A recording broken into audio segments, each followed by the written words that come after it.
Bem-vindos e bem-vindas a mais um episódio do Regenerar Podcast.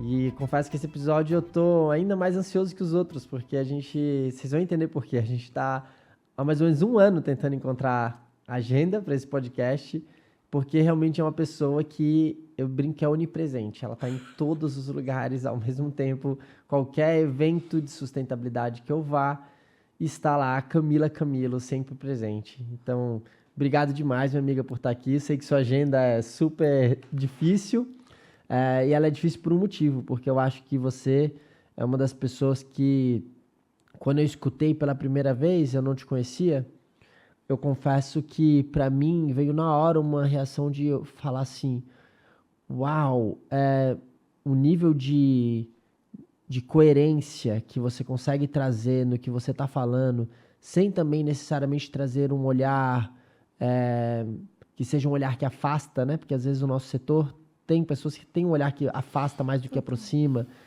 Eu lembro de eu me sentir mesmo cativado, assim, sabe? Pelas suas palavras, pela forma que você trazia, com argumentos tanto técnicos e científicos importantes, mas ao mesmo tempo com uma leveza e um fluxo e um convite para as pessoas a mergulharem mais no assunto.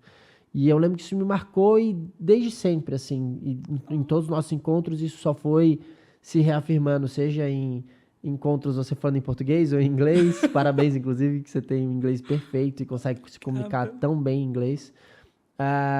Então, assim, te ter aqui para mim é realmente um presente, porque eu acho que as pessoas vão entender um pouco do porquê que a sua agenda é como é hoje, podendo conversar com você, podendo te ouvir um pouco. Então, obrigado por estar aqui com a gente hoje. Ai, obrigada, Vi, obrigada, Regenerar e Facens. Eu acho que, primeiro, obrigada pela paciência por não desistir de mim. Super. Eu estou bem feliz da gente conseguir ter esse espaço, ter essa conversa. Eu acho que quanto mais... Eu falo, né, há uns anos atrás, eu cheguei à conclusão de que eu queria mudar o mundo uma conversa por vez. E essas conversas, elas precisam ter o tempo que elas precisarem, elas precisam ser profundas, e ter um espaço com alguém que eu admiro também, mutuamente, que eu acompanho há tanto tempo, faz muito sentido. Então, obrigada por me receber. Eu que agradeço. E eu também, assim, estudando um pouco para o nosso podcast de hoje, eu ouvi muito você em outros lugares, assim. E uma coisa, queria trazer uma perspectiva diferente que talvez as pessoas não saibam. Até porque, com certeza, algumas das pessoas que nos conhecem, né, que te conhecem, vão estar ouvindo esse podcast. Que eu fiquei curioso e eu queria que você contasse um pouco. Claro, você vai chegar em algum momento e falar mais sobre o que você faz, mas eu queria explorar quem é a Camila Camilo num lugar um pouquinho anterior a esse, assim. Como que você chegou até aqui a nível de... Por que você trabalha hoje com o que você trabalha? E, principalmente, como foi sua infância? Eu fiquei com essa curiosidade, assim. Quais foram aí os traumas ou os valores? Como foi a realidade da sua infância?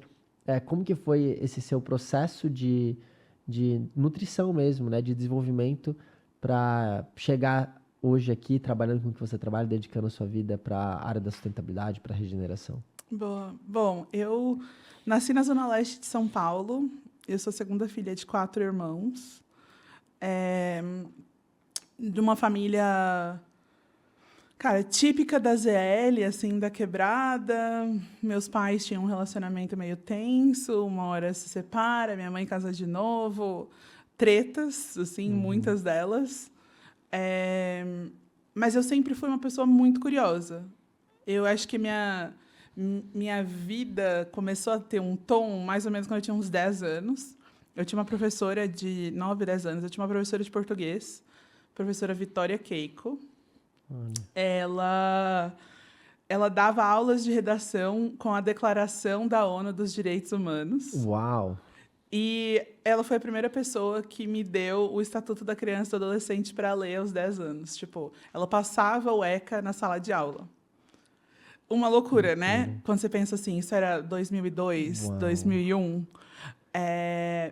E São Paulo tinha um programa naquela época que chamava o Orçamento Participativo da Criança, onde as escolas da rede municipal, enfim, as escolas recebiam uma verba, eu nem sei se isso ainda funciona, mas as escolas recebiam uma verba para investimento na escola, que era um recurso não discricionário que a diretoria, a coordenação podia escolher para a necessidade da escola.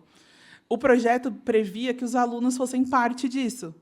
Então, os grêmios estudantis, as escolas tinham que fazer escutas e tal, e, eventualmente, você podia mandar para a prefeitura a proposta das suas escolas.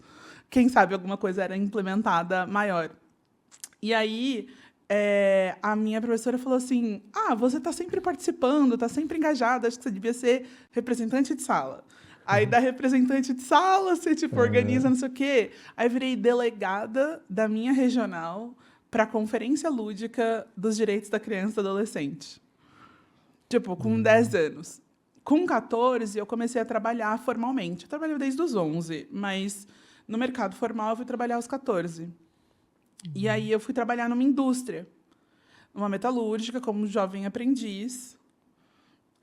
Enfim, eu brinco que eu sou filha do Sistema S, assim, não fosse de fato uma orientação da indústria em investir pesado em construir conhecimento e uma nova geração de mão de obra, talvez eu não fosse a pessoa que eu sou hoje.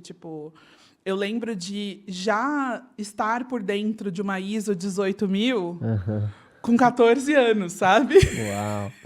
Porque a empresa que eu trabalhava era certificada.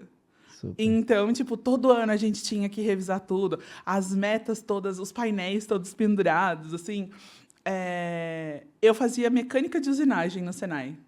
Aí, depois da mecânica de usinagem, eu fiz caldeiraria, soldagem e fundição.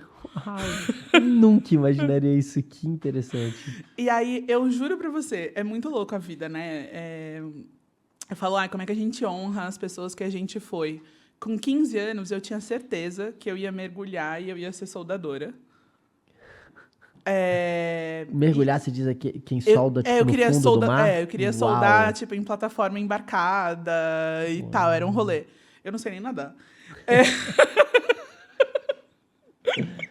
Mas com 15 anos, eu vou... Dá tempo de aprender, tá tudo bem. Mas com 15 anos, eu tinha essa coisa do um soldador sobre a cabeça, na época, que era esse soldador que solda mergulhado e tal, solda embarcado. Era a soldadora mais incrível do mundo. Ainda é hoje, porque é uma profissão absurdamente difícil de executar. Arriscada e que paga super bem, paga super bem. E, naquela época, a minha família sempre foi uma família muito desestruturada financeiramente. Então, eu vi uma oportunidade e falei, queria ser isso. E aí, na multinacional, eu tive a oportunidade de ver muitas áreas diferentes. Isso foi quando você saiu da metalúrgica? Quando eu saí da metalúrgica. Ainda como pequeno aprendiz ou estágio? Ainda como pequeno aprendiz, tá. como jovem aprendiz. E aí eu falei, cara, eu posso tentar ser engenheira. Outras oportunidades que elas não tinham espaço na minha vida antes. Porque eu falei, como é que eu vou fazer isso? Os meus pais não podem pagar, eu não sou tão inteligente para passar na universidade pública. Era meio esse o rolê na época. Então, eu preciso trabalhar. E aí, eu fui trabalhar numa cliente dessa empresa que eu trabalhava. Eles produziam papel. A empresa que eu trabalhava produzia máquinas de papel. E aí, eu fui trabalhar numa empresa que produz papel e celulose. Que é uma indústria que precisa, sempre teve regras de sustentabilidade super, super densas. Então, meio que começa dali, o bichinho estava ali, o conhecimento estava me cercando, mas consciência mesmo eu não tinha nessa época. Eu estava, eu estava a par do regramento, eu estava a par dos requisitos dentro da indústria, mas eu cresci numa família em que a natureza não era parte da nossa vida. A minha mãe ficava pé da vida se a árvore do vizinho, as folhas caíam no nosso quintal, sabe? O quintal de casa era cimento porque era fácil de varrer. Tinha essa coisa de que se as crianças estavam se sujando muito na escola, minha mãe virava para mim e falou, você só tem 2 uniformes. Então, não pode sujar, porque senão você vai suja para a escola. E aí, essa ideia, eu lembro de, muito pequena, tinha um comercial na TV de sabão em pó que falava, se sujar faz bem. A minha mãe falava, na minha casa, não. Super. E aí, então eu cresci nesse lugar, do não pode. A natureza é um lugar que a planta, nananã, a terra, bagunça, sujeira e tal. Passa um tempo, eu, em 2017, fui trabalhar na Prefeitura de São Paulo. E na Prefeitura de São Paulo, eu cuidava de um evento de tecnologia chamado Campus Party, que a Prefeitura era parte e tal. E você tinha quantos anos aí? 24. Tá. A sustentabilidade ainda não era a grande pauta Não da sua era. vida, né? Eu era fotógrafa antes disso. Uau. Tipo, eu fui fazendo coisas diferentes na vida. Eu acho que tem um misto entre desejo e oportunidade, né? Tipo, tinham coisas que eu queria e tinham coisas que a oportunidade aparecia. Então, por muito tempo, eu fui parte fundamental da geração de renda da minha casa. Então, eu não podia escolher muito o que eu ia fazer. Mas quando eu entrei na prefeitura, eu tive a sorte de, pela primeira vez, ter uma perspectiva. Cara, o meu líder, que era secretário de Inovação e Tecnologia na época, virou para mim e falou assim, olha, a gente tem 4 anos para trabalhar. Foi a primeira vez que eu tinha perspectiva de futuro mesmo. Tipo, eu tenho, no mínimo, 4 anos de trabalho que eu vou poder investir energia, que eu vou poder aprender. E a primeira coisa que ele me ofereceu foi um job rotation. Ele falou, olha, a secretaria tem vários departamentos. Nos primeiros 6 meses, você passa por todos. Daqui 6 meses, você me diz onde você quer ficar. Que legal. E aí, no final dos 6 meses, eu escolhi ficar na rede FabLab Livre SP. Que, enfim, inclusive, o FabLab aqui da Facens foi parceiro por muitos anos e tal. Pelo menos na época que eu estava lá. E aí, estando dentro do FabLab, em 2017, quando eu chego, tal... Explica o que é FabLab para quem está ouvindo boa. e não sabe. Bom, o FabLab é um laboratório de fabricação digital. Hoje, a estrutura de um FabLab combina marcenaria digital... tem bastante gente usando assim, robótica, eletrônica. O que a gente chama de marcenaria digital vai do uso de ferramentas computacionais para a produção de imobiliários como esse, que a gente está sentado, tem impressão 3D, enfim, vai um pouquinho nesse lugar.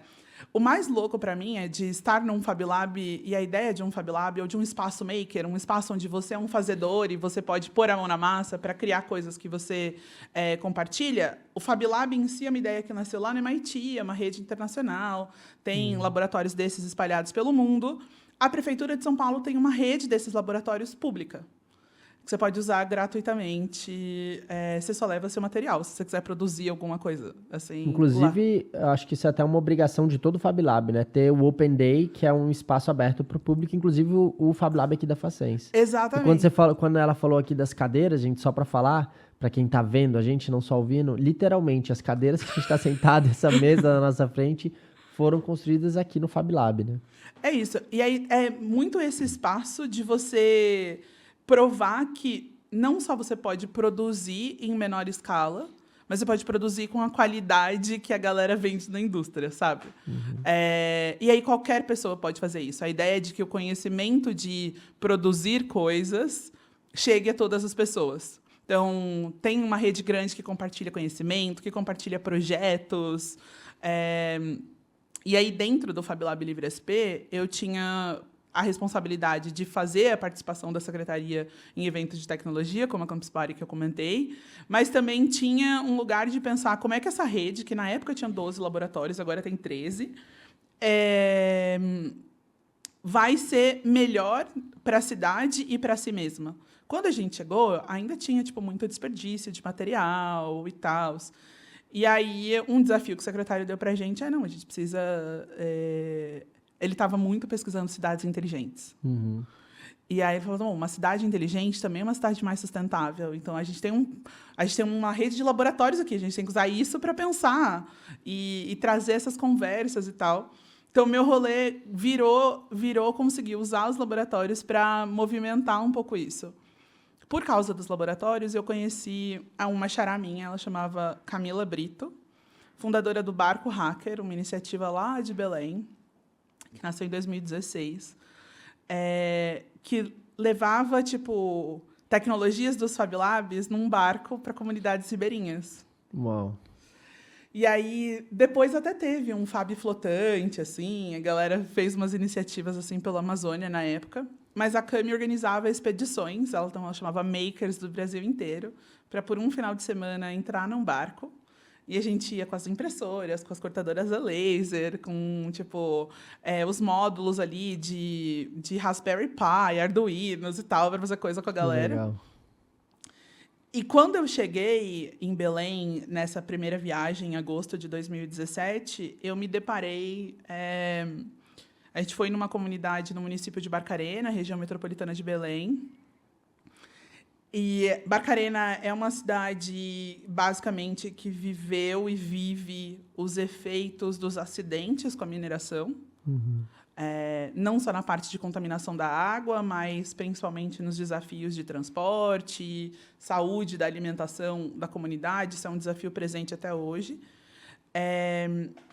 E, na época, a gente às vezes acha que rio é sempre a mesma coisa, né? Mas o rio tem humor, ele muda igual o mar todo dia. Eu lembro de manhã a gente chegar num lugar e tá tudo bem, no final da tarde o rio tinha descido. Ainda mais lá, né? Que é muito influenciado pela maré, porque é muito perto do mar. Muito, então, muito. São metros, às vezes, né? De hora pra... tipo, num dia desce 3, 4 metros. Exato. E aí, quando a gente foi sair da comunidade que a gente estava, tinha chegado muito resíduo. Tipo... E aí eu fui olhar as embalagens, assim, tipo, eu tenho até uma foto, assim, das embalagens, e a maior parte das embalagens que estavam ali eram de brands que eu consumo, ou que eu consumia na época. E aí, sabe a primeira vez que o seu cérebro faz uma conexão não óbvia? Que para mim foi, mas eu como e bebo isso lá em São Paulo? Primeiro, reconhecer que eu tive um pensamento... influenciado por uma visão quase colonialista, assim, que é do tipo, como assim, na Amazônia a galera está consumindo XYZ? Total. Mas depois, o segundo pensamento que veio para mim foi, eu tenho alguma responsabilidade nisso, porque é o meu estilo de vida, o estilo de vida de pessoas que vivem em grandes cidades ou centros urbanos como o que eu vivo, que influenciam esse resíduo estar aqui. Eu sei que não é literalmente o meu resíduo chegando aqui, mas o mercado aqui está existindo porque a galera está vendo em outros lugares esse consumo exacerbado também. A diferença é que talvez no meu condomínio tem uma cooperativa que tipo faz a coleta e a destinação correta dos resíduos.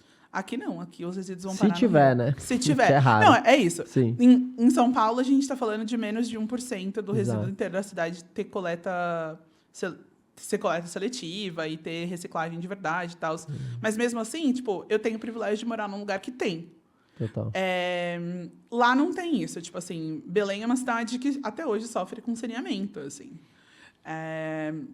E aí aquilo me chocou. Fora isso, foi sobrevoar o estado do Pará, que ainda é um dos maiores estados emissores de gases de efeito estufa do Brasil, em função da mineração e principalmente da pecuária.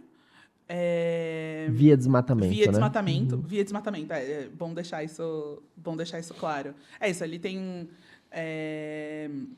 E aí, sobrevoando o estado do Pará, fica muito claro, você vê a fronteira entre floresta e áreas desmatadas, assim.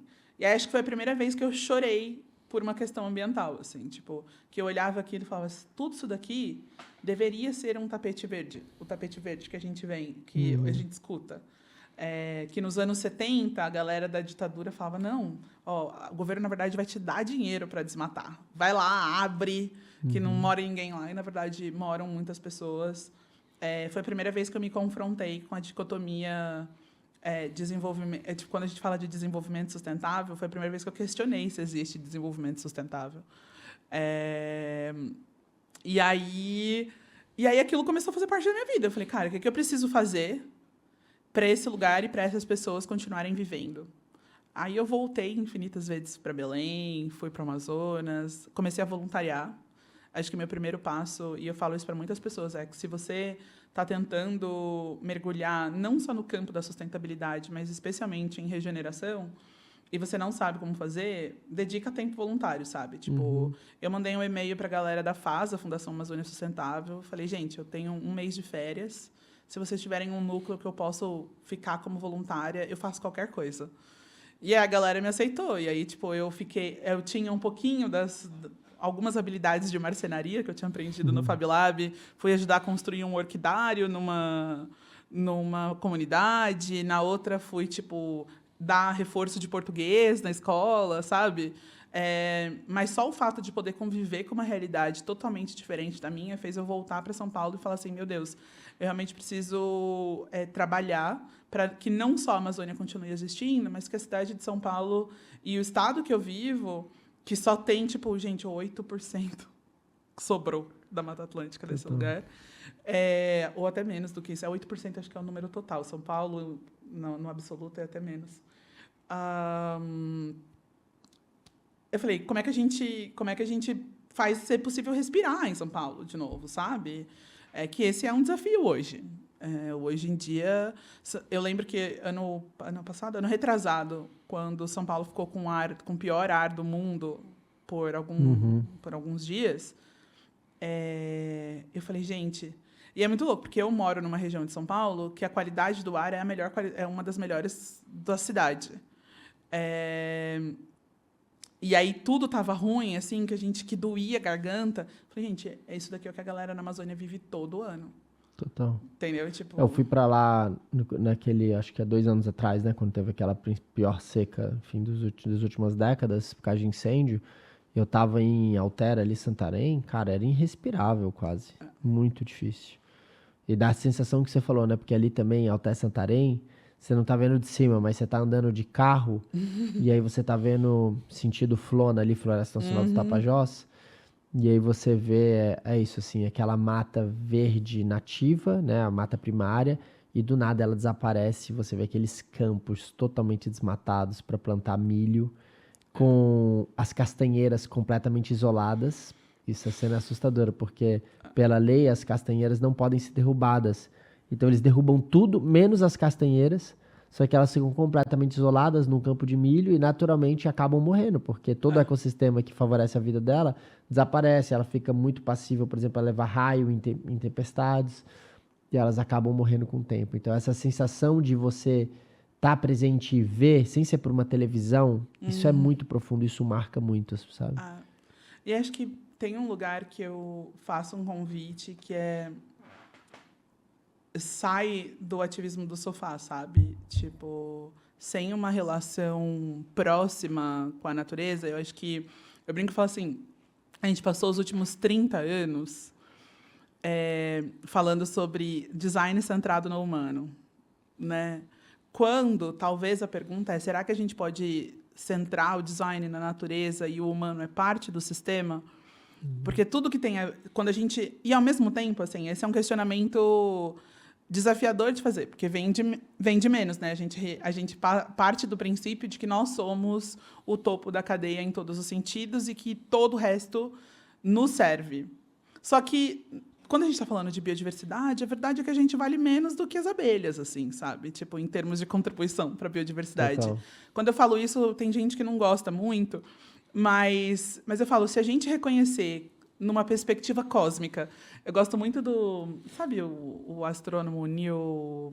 Ai, esqueci. Nunca lembro o sobrenome dele. Eu sei qual que você está falando.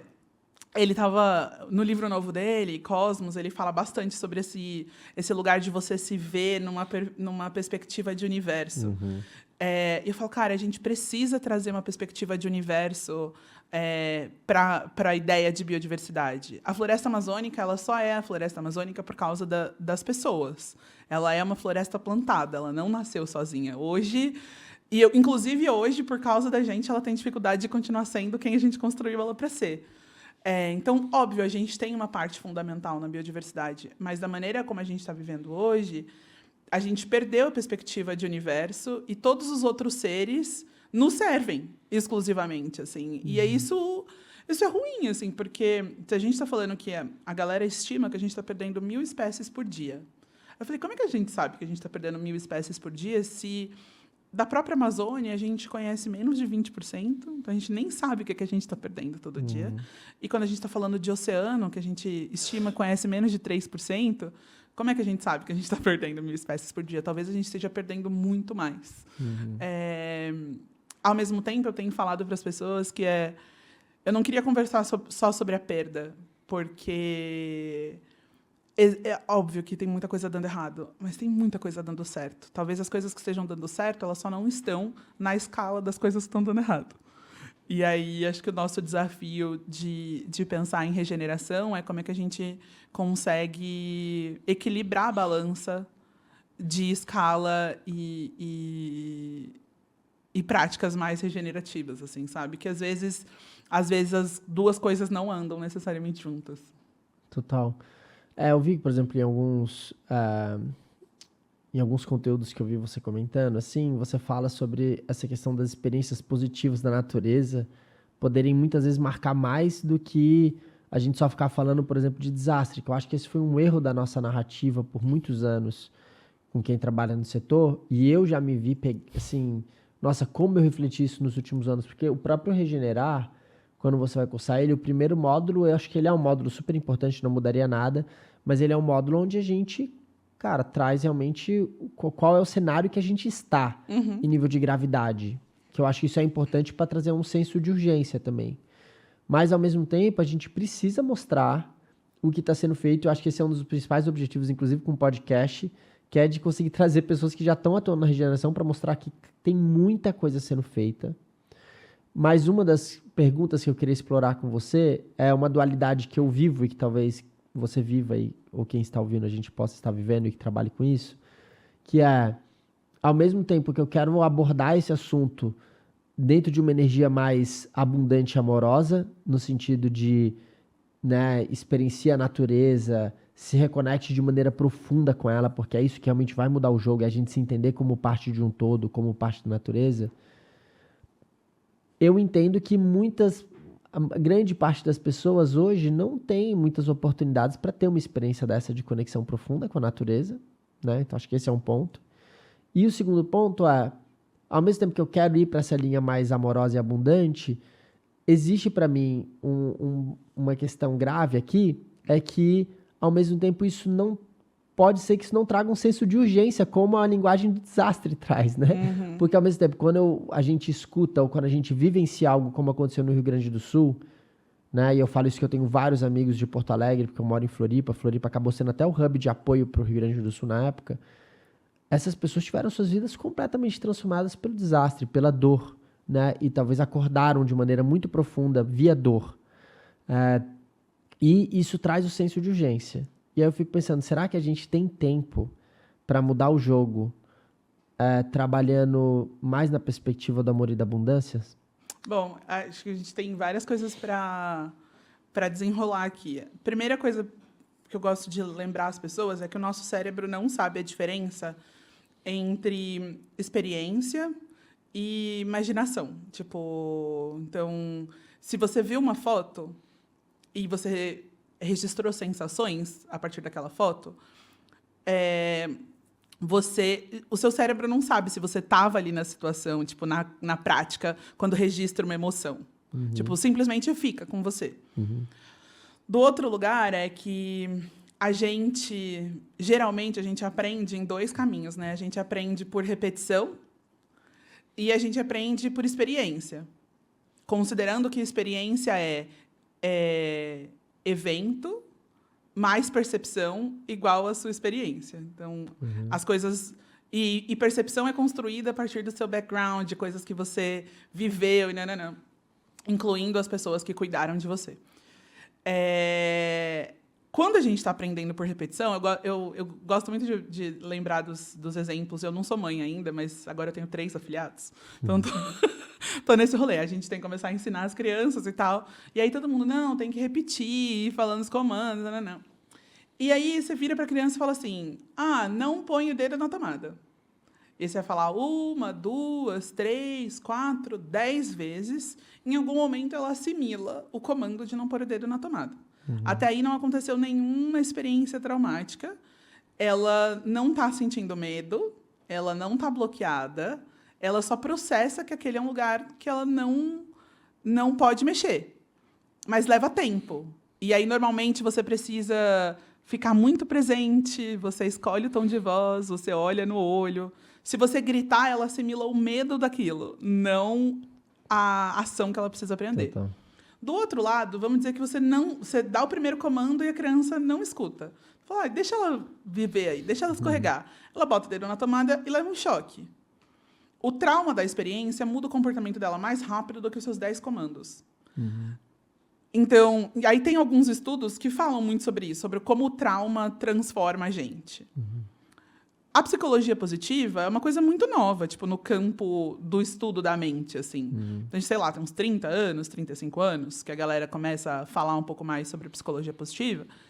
E aí você vai ver que, tipo assim, não, dar reforços positivos e viver experiências positivas, então, se eu experiencio o trauma e mudo de comportamento rápido, a pergunta é, eu posso experienciar uma coisa positiva e mudar de comportamento? Pode. Eu mudo de comportamento tão rápido quanto o trauma? Não. O que eu preciso para que a experiência positiva tenha o mesmo efeito da experiência traumática é intensidade e frequência. É quase como se você tivesse... se eu te perguntar aqui, tipo assim, qual que é a sua memória mais legal com a água? Eu diria que eu acho que como eu sou de Brasília, eu diria minhas férias na praia com a minha família, porque praia pra mim era espetacular, assim. É isso. Então, aí se você fechar o olho, talvez o seu cérebro te lembre do cheiro, da cor cheiro do sandal, assim, que também era sinônimo de férias. E aí, se você fechar mais um pouquinho o olho, talvez você lembre a cor de um dia. Tipo, o céu como tava e tal. Uma das coisas que mais aceleram a mudança de comportamento de forma positiva é se apegar a memórias. Então, tipo, como é que a gente lembra as pessoas de memórias boas delas com a natureza? Vivendo num contexto urbano, muitas vezes com pouco ou nenhum privilégio, muitas vezes as pessoas nunca construíram nenhuma dessas lembranças. E eu fui uma criança que não tive essas lembranças. Até recentemente eu parar para pensar e, tipo, meu terapeuta me ajudar. E aí eu lembrei que a minha avó tinha uma hortinha. E que os netos, o tempo de qualidade que a gente tinha com a avó, era colher as ervas para a avó fazer chá. Era sentar e fazer pão, sovar o pão junto com a avó. E, tipo, a samambaia que tinha na casa da avó, que na minha casa não podia ter, porque a minha mãe não gostava de folha no quintal. Mas na casa da avó podia. E aí eu parei para pensar que hoje, nas periferias do Brasil, praticamente nenhuma casa tem samambaia mais. Tipo, uma plantinha que você vê a natureza acontecendo, que você vê o ciclo da vida acontecendo. Eu acho que hoje, se eu pudesse, eu colocava tipo, plantas na casa de todas as pessoas, para lembrar elas de como o tempo passa diferente. Essa é uma parte. E aí, quando você fala assim, sobre nessa dualidade entre a abundância e o senso de urgência, ali, a abordagem de abundância e amor, mais a abordagem de medo que provoca um senso de urgência, eu tenho vários estudos que provam que, na verdade, é o contrário. O senso de urgência não é... A gente tem uma percepção de que existe o senso de urgência, mas, na verdade, o que a gente está criando é senso de desespero. A maior parte das pessoas paralisam e não agem. Por isso que, quando acontece um grande desastre, a gente vê uma galera doando muito, se voluntariando e tal. Mas, assim, o número de pessoas que se voluntariam é menor. A maioria das pessoas elas fazem pequenas coisas para se sentirem bem com elas mesmas, mais do que, de fato, para contribuir. Tipo, aconteceu agora, enfim, as enchentes aqui em Juiz de Fora, né, ontem, anteontem e tal, que 15 vidas foram perdidas. E aí uma amiga minha postou, falou, gente, eu só queria lembrar que é melhor vocês doarem dinheiro do que mandarem roupas, porque a maior parte das roupas que vocês doam vai ser incinerada, porque a gente não tem tempo no meio do desastre de separar, lavar, entregar para as famílias da maneira que elas precisam. Então, muitas vezes, o senso de urgência ele é um senso de desespero, e aí, para aliviar, a gente tenta fazer alguma coisa. E tem um outro rolê, que eu acho que é o que, infelizmente, na era das mídias sociais, a gente aprendeu, é que se uma imagem ou se uma mensagem causa uma emoção muito dilacerante, essa emoção vira engajamento. Então, a gente está na era do rage bait. Então, o que a gente quer é que você seja fisgado pela raiva, pelo ódio, pelo desespero, pelo desamparo. É isso que viraliza, é isso que cresce e tal. Ou então, você tem que ir no outro extremo da felicidade, ostentação e num outro lugar. O equilíbrio não tem muito espaço hoje na era da comunicação.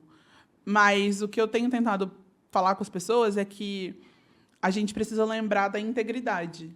Nem tudo é sobre só surfar o que gera números de engajamento. Infelizmente, a mídia tradicional, por causa do modelo de negócio deles, vive de clickbait.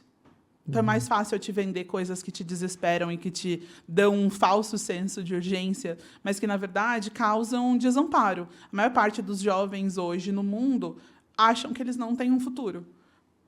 Pelo contexto econômico, mas especialmente pelo contexto climático. Dentro da academia hoje, a gente já tem toda uma dimensão no campo dos estudos de psicologia para estudar ecoemoções. Por quê? Porque as nossas emoções estão, de fato, influenciadas pelo meio ambiente. A nossa perspectiva de futuro depende da gente acreditar que o planeta vai continuar existindo. E é a primeira vez que a gente está entregando, talvez, para uma próxima geração, um lugar que a gente não sabe. Eu falo, gente, os dados são ruins. 9 milhões de pessoas morrem todos os anos decorrentes da poluição do ar. Mas no atestado de óbito delas não está escrito poluição do ar. Tá. E se não está escrito poluição do ar, a gente não consegue criar políticas públicas que melhorem a qualidade do ar nas cidades, que melhorem a mobilidade e promovam mais veículos elétricos ou, pelo menos, híbridos. A gente não consegue...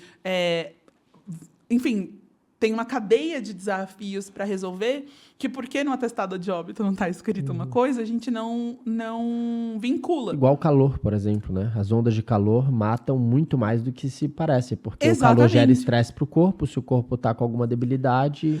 Vou dar um exemplo. A gente viveu... Você já leu The Minister of the Future? The Minister for the Future. Meu livro favorito. Assim, inclusive, na COP, para mim, foi um momento muito marcante. Você encontrou ele?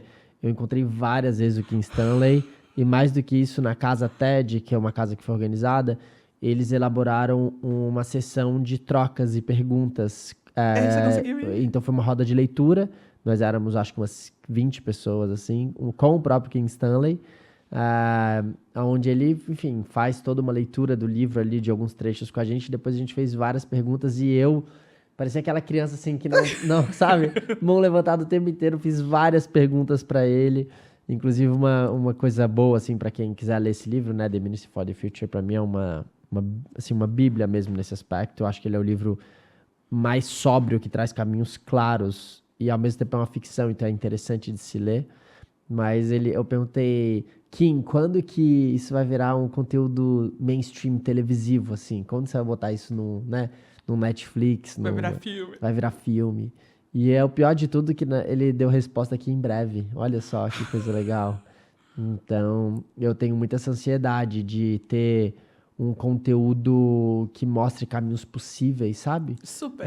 Que a gente não tem, né? Quase todas as nossas referências de futuro são distópicas e horríveis. E a gente precisa de referências melhores, né? Total. Mas mesmo... Tem uma... Eu citei o livro, acho que tem essa parte das referências, mas tem uma outra parte que é o cenário que ele pinta ali na COP60.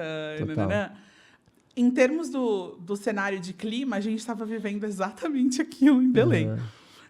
Em algumas salas, acho que foi até a Nath Unterstel que chegou a fazer um post uma vez, falou, olha, um negociador trouxe um termômetro e bateu 48 graus dentro da sala. Não, estava insuportável. Em alguns lugares da COP estava insuportável. Aí o que eu trago nem vou falar sobre o calor especificamente, sobre a onda de calor e a infraestrutura da COP. Vou falar sobre o que o calor faz com a gente. Claramente, as pessoas estavam menos aptas a negociar, porque elas estavam fisicamente desconfortáveis.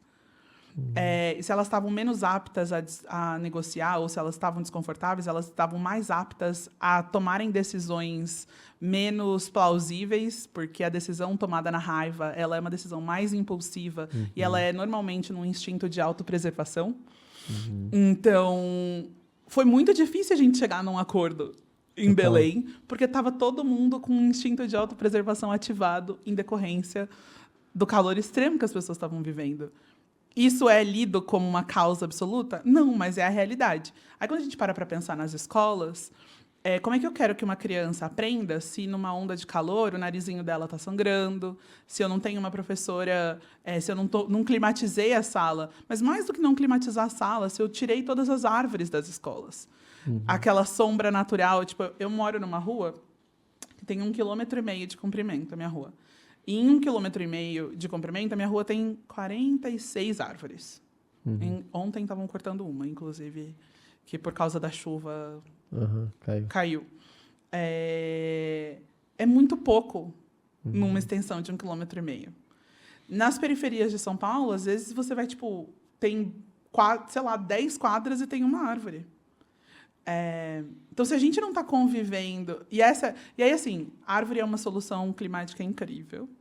Tem outras 1000 coisas que a gente precisa fazer, mas isso já mudaria muito a realidade da vida de muitas cidades em situações como as ondas de calor e etc.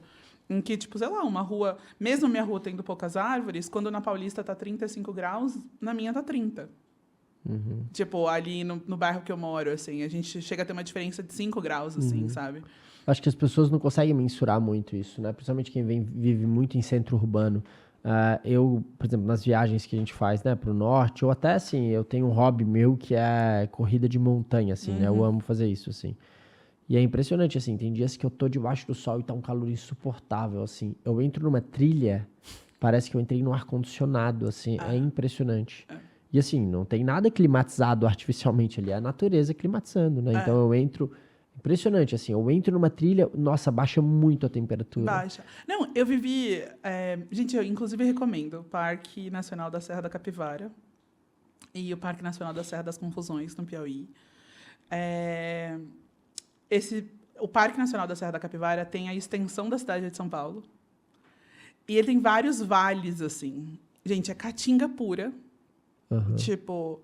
Mas, por causa dos canyons... Algumas árvores têm uns microclimas de Mata Atlântica.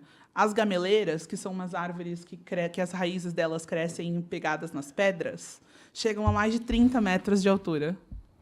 E aí elas fazem sombras no vale todo, e essa sombra cria um microclima ali. Então, o processo de evapotranspiração fica condensado, porque tem uns canyons bem grandões, aquela água fica ali e é mais úmido e mais frio. Então, você vem, assim, tipo, no sol de 40 graus, andando no topo dos canyons, aí você desce e você entra na refrigeração natural, no meio da caatinga, assim, tipo... E aí a gente consegue entender o microclima que funciona. Para mim, ali a Serra da Capivara é um outro exemplo de quando você une a cultura com a informação científica. O nosso guia falava assim, sabe quando... canta assim, quando olhei a terra ardendo com a fogueira de São João. Então, isso, na verdade, é um fenômeno geofísico que está acontecendo no XYZ, e os guias trazem essa informação. Então, tipo, você pega uma música, você pega um cordel, a gente sempre cantou os fenômenos da natureza. Quando a gente cantava as águas de março de São Paulo, era uma realidade. Hoje em dia, a gente já não sabe. Em março, a gente sabe que provavelmente chove, mas hoje em dia a gente já não sabe, porque está chovendo mais em dezembro do que em março. Então, quando é que a gente vai também trazer a cultura para a mesa? E eu acho que a cultura é que pode ajudar a gente a ter esse senso de... pode ajudar a gente a falar de abundância e amor e promover urgência. Eu sempre vi... E eu acho que...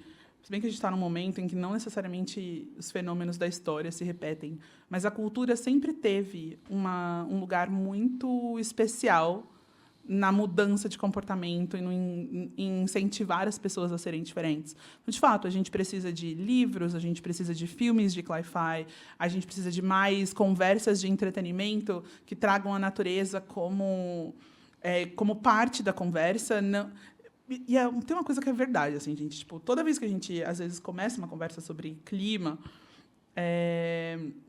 hoje, inclusive, quando a gente fala de mudança climática, esse termo ele já é politizado, e aí, se ele é politizado, ele é polarizado, e se ele é polarizado, ele é uma não conversa.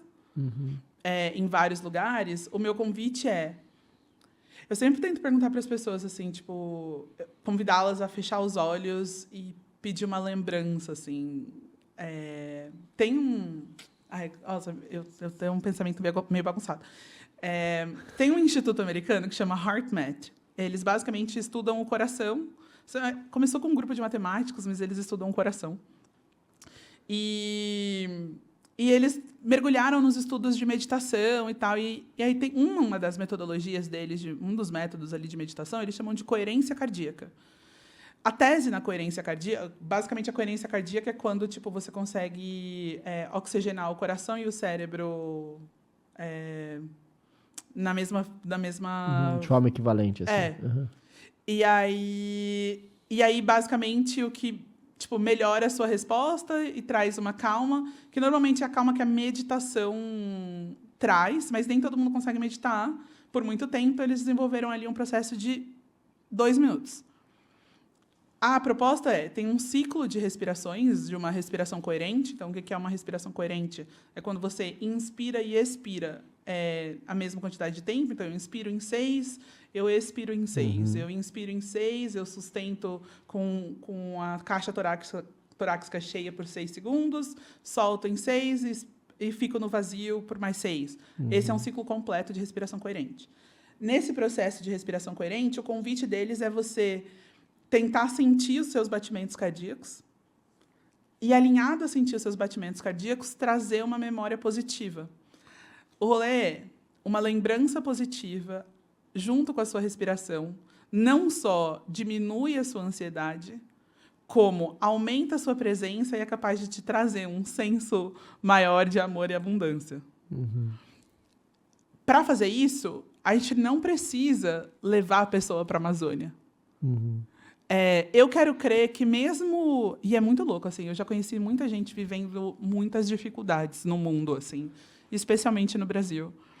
Mas toda vez que eu faço esse exercício com todas as pessoas, todo mundo tem pelo menos uma lembrança que se apega e volta e lembra da sua humanidade e não vai para o lugar... e entende que o senso de urgência tá para que aquela lembrança se repita ou que novas memórias positivas possam ser criadas.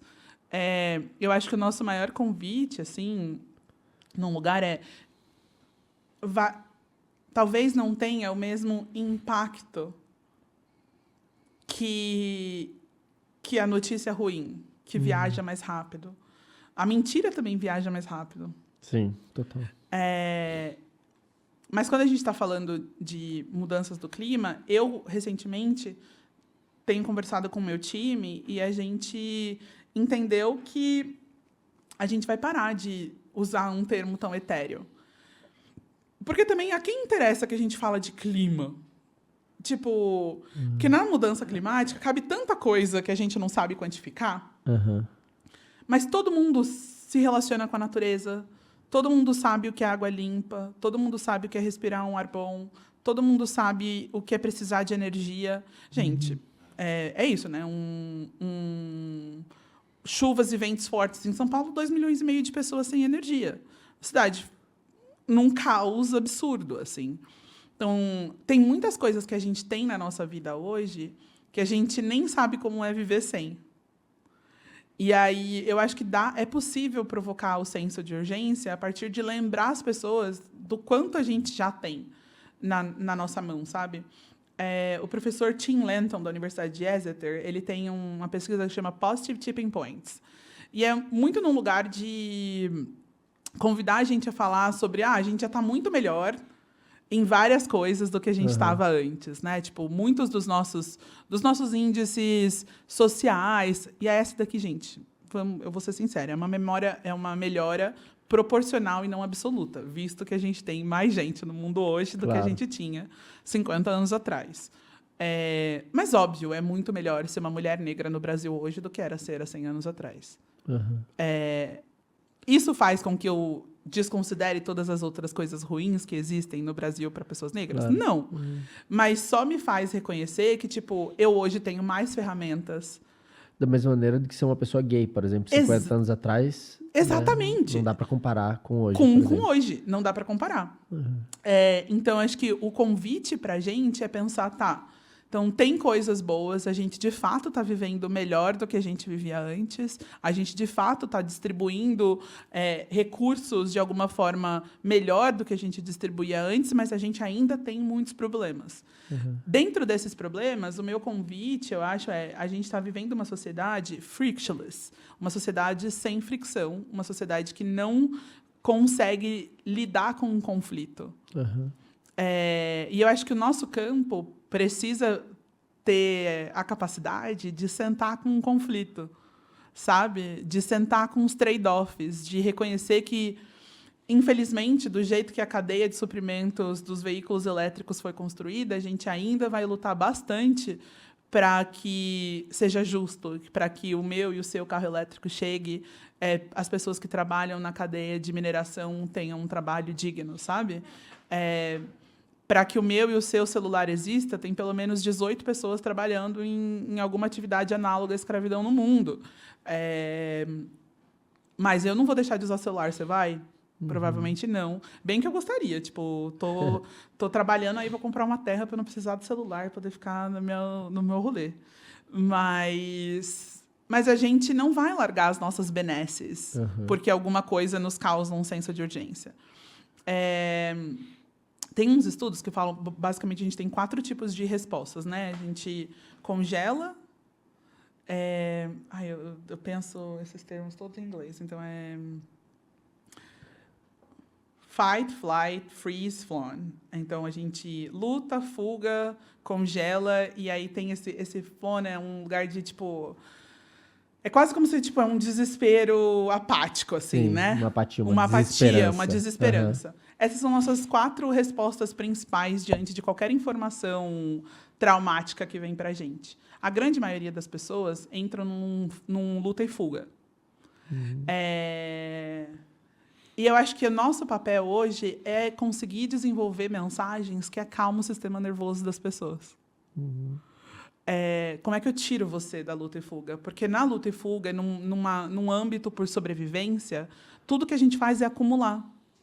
Na sobrevivência, a gente estoca papel higiênico e arroz e feijão e não deixa para a pessoa do lado, sabe? Então, a gente precisa mesmo de formas e conversas que acalmem o sistema nervoso das pessoas. Eu faço muitos exercícios somáticos, assim, né? Minha professora de yoga, também uma terapeuta somática, ela tem me trazido muito isso. Ô, Camila, como é que a gente usa a sua respiração? Como é que a gente usa a inteligência do seu corpo? Numa sociedade que a gente está falando tanto sobre a natureza, mas a gente tem tão pouca conexão com o nosso próprio corpo, o nosso corpo está estocando inteligência, está nos levando no mundo. Assim, eu acho que a gente precisa dessa reconexão. Se reconectar com a gente não é só se reconectar com aquilo que a gente pensa e com os nossos valores, mas é com a inteligência dessa matéria que também está experienciando tudo que a natureza está vivendo, né? Eu acho que eu estou num processo de regenerar o corpo. E aí, aqui, gente, não é nenhuma conversa sobre o que é saúde, se engorda, se emagrece, se faz exercício físico, nem nada. Mas eu lembro de alguns anos atrás, tá tão marcada pelo trauma que a única coisa que valia para mim era a minha cabeça, era a minha mente, assim. Então, tipo, enquanto a minha mente está funcionando, enquanto eu estou absorvendo a informação, tá tudo bem. E aí eu me encontrei com alguns papers e com a minha médica, obviamente, falando sobre, por exemplo, tipo, o potencial de desenvolvimento de demência. As pessoas estão desenvolvendo demência cada vez mais jovens, especialmente pessoas vivendo em centros urbanos ultrapoluídos. A gente ainda não sabe o que a presença de microplásticos do nosso cérebro faz com a gente nesse sentido. Só um adendo, tem até, por exemplo, vários estudos mostrando como que essa autoexposição dopamínica que gera um estresse muito grande para o cérebro, que está sempre tentando realcançar aquele nível dopamínico, né? Porque de tanto que a gente fica em mídias sociais, o brasileiro gasta em média, se não me engano, cerca de 4 horas por dia em mídias sociais. E que isso hoje está sendo já comprovadamente, né, um dos maiores influenciadores para demências. Então, olha que loucura, né? E aí, até deixo de recomendação a leitura do Nação Dopamina. Enfim, o livro foi meio febre. Tem algumas coisas ali que eu concordo, outras que eu não concordo, mas, em modo geral, para entender... É importante. Para entender a influência da dopamina na nossa vida é legal. Mas também um lugar de, tipo, como é que os nossos ciclos funcionam, sabe? A gente se desconectou disso. E aí, nesse lugar, assim, lendo, eu pensei, falei, cara, como é que eu quero regenerar o planeta se o meu corpo está morrendo, tipo, numa velocidade aceleradíssima por falta de cuidado comigo mesma? E essa falta de cuidado, gente, ela pode vir de todos os sentidos, tá? Às vezes, tem uma questão de... Hoje, no Brasil, infelizmente, quando a gente fala de desertos alimentares, é muito mais barato comprar um macarrão instantâneo do que, às vezes, comprar um pé de alface, assim. E se eu consigo comprar o pé de alface, às vezes eu não tenho água na torneira para lavar, sabe? Honestamente, assim, qual que é a caloria que vai trazer para alguém que precisa comer um macarrão ou um alface, né? Exatamente. Então, a pessoa vai optar pelo que é mais calórico. Exato. Comida forte, né? Como diria minha avó. Exato. Tipo, você vai ali buscar o seu ganho energético para poder passar por aquela jornada, às vezes, de 12 horas de trabalho em pé, em alguma coisa. Mas, mesmo com todos os privilégios, o que eu percebi é que eu estava tão envolvida na urgência de resolver grandes problemas e tendo informação, tá, gente? Uma pessoa com informação, com acesso e tal. Cara, entupia, assim, ó, o rabo de comida ruim. Várias dessas coisas que daí eu comecei a pensar que esses comportamentos eram quase... No fim do dia, para mim, eu estava tão preocupada com várias coisas que os meus comportamentos nocivos para o meu próprio corpo era uma resposta do tipo, vamos acabar logo com a vida? Porque, tipo, estamos cansados de ver isso. E aí eu lendo os papers e conversando com a minha médica, a gente entrou num processo, ela virou para mim e falou assim, Camila, vou voltar a te perguntar, né? Por que você faz o que você faz? Por que você quer que o mundo seja um lugar melhor? E aí eu lembrei, assim, tipo, de muito tempo. Eu lembrei da minha primeira vez na praia. É muito doido, assim. Eu vi o mar pela primeira vez, eu tinha 19 anos. Morando em São Paulo, a praia não é tão longe, mas eu não tinha acesso, a minha família não ia e tal. Então, eu fui a primeira vez aos 19 anos. E aí eu lembro de processar uma informação que foi muito louca, assim. Quero falar, cara, eu ouvia na igreja que Deus não morava em templos feitos por mãos humanas. A gente cantava isso na igreja, que Deus não habita em templos feitos por mãos. Mas isso era etéreo para mim. Tipo, então tá, tudo isso era para dizer que Deus morava em mim? E aí, quando eu fui para a praia, a gente foi para Maresias, eu até lembro assim, o dia. E aí eu chego e olho, é uma praia de tombo, os paraísos dos surfistas de São Paulo. O pôr do sol, assim, no final do dia, eu falava, nossa, se Deus não habita em templos feitos por mãos, essa daqui é a casa de Deus. Eu falava, esse lugar precisa existir. Eu me conectei com essa memória, tipo... E eu me conectei com essa memória outro dia, lembrando de que, pela primeira vez, a gente mudou a acidificação dos oceanos. Literalmente, o pH do oceano mudou com a presença dos resíduos humanos da exploração de petróleo no mar, enfim, várias dessas coisas. E que, às vezes, é o que a gente mais ignora, porque está debaixo d'água, então a gente não fala muito, né? Tipo os corais, por exemplo, né? Mais de 50% dos corais do mundo já morreram. Já morreram. Eu entrevistei o Paul Watson esses dias, e aí ele fica repetindo, né? Sem azul não tem verde, sem azul não tem verde. E aí eu comecei a pensar nisso, assim. Eu falei, cara, eu realmente acredito que essa daqui é a casa desse divino.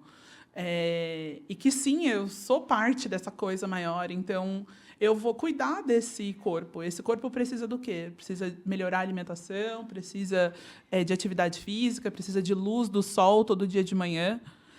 Falei para as pessoas, gente, uma coisa que é muito louco. Quando a gente dorme mal, todo o resto da nossa vida desanda. Inclusive, a perda de memória é acelerada por falta de sono. Ou por uma privação de sono, principalmente. E aí... uma das coisas que ajuda é você receber luz natural cedo. Tipo, ao invés de olhar para a luz branca, para a luz azul, para a luz branca quando a gente acende o quarto, ou para a luz azul do celular, que normalmente é a primeira coisa que a gente faz, né? De estender a mão do lado e pá. 20 minutinhos, de 5 a 20 minutos de luz do dia direto, luz do céu direto. Cara, mudou a minha relação com acordar. Hoje, o meu cortisol da manhã está totalmente equilibrado. Tipo, 5:30 da manhã, quando eu deixo a persiana só com uma fitinha aberta. Não preciso de despertador. Total. Tipo, porque meu corpo já consegue acordar com aquela flechinha de luz, tá funcionando, sabe? Então, o nosso corpo também é uma maquininha inteligente, sabe? Que conectado com a natureza, com os nossos ciclos. E, gente, tipo, eu entendo que eu estou falando de um lugar de quem tem acesso à informação, mas essa é uma inteligência que sempre esteve presente nas nossas casas. Biológica ancestral, talvez. Exatamente, né? Sabe? E que não custa a gente trazer para a nossa vida. E eu acho que o meu convite tem sido, inclusive para quem é ativista, para quem trabalha com o meio ambiente, mas principalmente se você está como intraempreendedor, intraempreendedora, você está dentro de uma organização, você não veste ali uma bandeira de tipo ativista, nananã. Se você não cuidar de você, vai morrer na praia para cuidar do resto das coisas, sabe? A gente perde o tesão, a gente perde energia ao longo do processo. E esperança é um músculo. Eu falo para as pessoas, esperança é um músculo. A gente treina esperança. Não, a galera fala que esperança é a última coisa que morre. Ela morre. Só que, assim, se ela é a última coisa que morre, ela fica respirando por aparelho se você não cuidar dela, sabe? Então, ativamente, a gente precisa criar esperança. Hoje, parte da razão onde eu falo, cara, não dá para desistir, eu tenho esperança no sorriso do Luca, do Cauã e da Sofia, os meus 3 afilhados. Porque eu escolhi não gerar necessariamente nessa vida, não sei se alguma coisa vai mudar, mas nesse momento não. Mas olhar para essas 3 crianças e falar, mano, daqui 20 anos, quando eles entrarem no mercado de trabalho, eu preciso que o mundo seja um lugar melhor para eles serem felizes. Então, eles são, hoje, uma fonte enorme de esperança para mim. Mas é uma fonte enorme de esperança para mim também, tipo, a minha jabuticabeira na varanda de casa que está crescendo, mesmo quando eu viajo horrores e não dou água para ela, sabe? Tipo, eu acho que como é que a gente pode trazer fontes de esperança para o nosso dia a dia? Eu acho que esse é o meu maior convite para as pessoas. Muitas vezes a gente, e eu já estou falando demais, né? Muitas vezes a gente acha que que o outro é que tem que nos dar esperança. E eu acho que meu convite é pensar que você é o treinador da sua esperança, sabe? Tipo, a outra pessoa, na real, muitas vezes vai nos dar motivos para desistir. O campo, muitas vezes, vai nos dar motivos para desistir. Mas eu faço todos os dias a escolha de esperançar. Eu faço todos os dias. Ontem uma amiga me falou sobre que ela estava conversando e tal, e alguém falou para ela, eu sou a resistência da alegria. E aí eu fiquei com isso, cara. Eu falei, é isso, a gente tem que ser resistência da alegria mesmo. Celebrar as pequenas vitórias. Tipo, cara, eu consegui implementar uma política. Consegui, tipo, trazer o meu... Eu brinco e falo assim, minha missão hoje nem é mais conversar com o CEO, é conseguir sentar e fazer, tipo, humanizar CFOs. Essa é a missão para mim. Porque se a mulher que senta com dinheiro estiver mais conectado com a natureza e com ele mesmo, eu sei que essa pessoa vai ajudar a tomar decisões melhores, sabe? E eu acho que isso é para a nossa vida também. Assim, procura suas fontes de esperança. Talvez, e se não tiver muitas no seu dia a dia, vai na pracinha, faz amizade com uma mãe e observa uma criança brincar, sabe? Tipo, e eu acho que isso vai te dar vai te dar perspectiva. Eu estava refletindo muito sobre medo esses dias, muito mesmo. E aí tem alguns estudos que falam que até os 7 anos a gente não sabe o que é medo. Até quem constrói o medo no indivíduo são os cuidadores, né? Então, tem um experimento muito legal, talvez a galera que está assistindo, você já deve ter visto o vídeo na internet, que são uns bebezinhos ali de até 1 aninho, brincando com umas cobras enormes e tal. E eles estão super curiosos. Eles mordem a cobra, arranham a cobra, esfrega a cara. Os pais na salinha atrás, morrendo, desesperados. A segunda parte do experimento é os pais junto com os bebês. E você vê quanto eles ficam... A gente viralizou só a primeira parte, né? A segunda parte do experimento é você ver a transmissão do medo dos cuidadores para as crianças. De repente, elas ficam mais desconfiadas. Uhum. Então, nosso primeiro instinto é ser curioso, não é ter medo, não é se retrair. E eu acho que nosso papel no campo, especialmente quando a gente está falando de regeneração, é estimular a curiosidade, é falar, gente, eu vou fazer mais perguntas do que assumir que tudo já deu ruim, sabe? Tipo, esses dias... Ontem eu estava conversando com o motorista do Uber. O irmão dele mora nos Estados Unidos. E aí, enfim, trabalha com agronegócio e tal. E aí o irmão dele estava alegríssimo contando para ele que um engenheiro da Embrapa tinha ido para a cidade dele, para a empresa que ele trabalha, ensinar a galera a melhorar o solo lá para eles poderem plantar soja, que estava dando ruim no estado deles, onde ele mora. Estava dando problema, e falou... Aí eu falei, cara, ciência brasileira importada para o mundo todo. Várias questões com a produção de soja, tá, gente? Mas é necessária, é uma commodity necessária. Mas ver ciência brasileira ser exportada desse jeito, ver conhecimento sendo... Falei, isso me dá esperança, saber que a gente está produzindo coisa que o mundo quer, sabe? Tipo... Então, ver as últimas notícias, eu falo, puxa, a gente precisa celebrar a ciência brasileira, a gente precisa celebrar a indústria brasileira. A gente precisa celebrar as pequenas coisas do nosso dia a dia mesmo, assim, e isso ajuda a construir esperança. Super. Nossa, muita coisa, né? Mas alguns pontos que você trouxe que me marcam, eu acho que um deles é... eu tô trabalhando nesse setor desde os meus 23, quando eu fundei o Litro, né? Final de 2023. Então faz 13 anos que eu trabalho no setor. E algo que eu vi, já tive várias conversas com muitas pessoas, principalmente quando a gente olha para terceiro setor, mas eu também expandiria isso para quem trabalha talvez no segundo setor ou no setor 2,5 também, mas dentro da pauta de sustentabilidade ou dentro dessa pauta de regeneração, é como essas pessoas são muitas vezes as pessoas com piores índices de saúde, e talvez pode ser tanto uma saúde física, mas que eu acho que elas não se separam, né? A saúde física e a saúde mental, pelo menos muito comumente, elas estão associadas.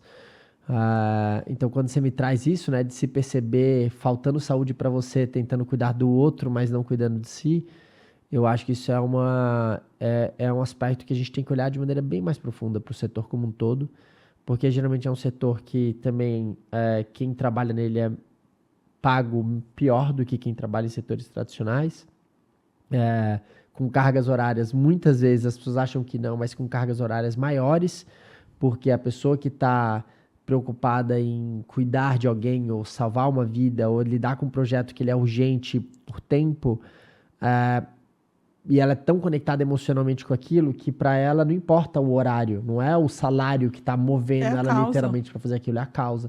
Então muitas vezes a pessoa é mal paga e às vezes pela causa também acaba trabalhando muito mais do que seria o saudável para o seu corpo. Então acho que isso é só um ponto assim que eu queria trazer, e até fazer uma provocação. Tem um TED Talk antigo que eu gosto muito, que ele traz um pouco dessa provocação, que se chama, em inglês The Way We Think About Charity Is That Wrong? Então eu imagino que ele tem com certeza ele tem legenda para português.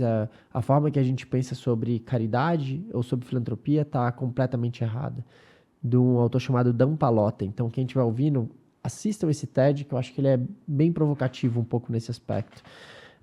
E aí um outro ponto que eu queria abordar com você, muito do seu discurso, e muito no discurso que eu acho que, e assim, eu acho que eu e todo mundo está ouvindo, a gente está alinhados, provavelmente, é sobre o quanto que a gente precisa desacelerar um pouco, né? E a gente fala, tem um episódio lindo da Michele Prazeres no Regenerar, que ela fundou o Desacelera SP, o Instituto, enfim. E ela tem um episódio que eu gosto muito, que ela fala sobre desaceleração, assim.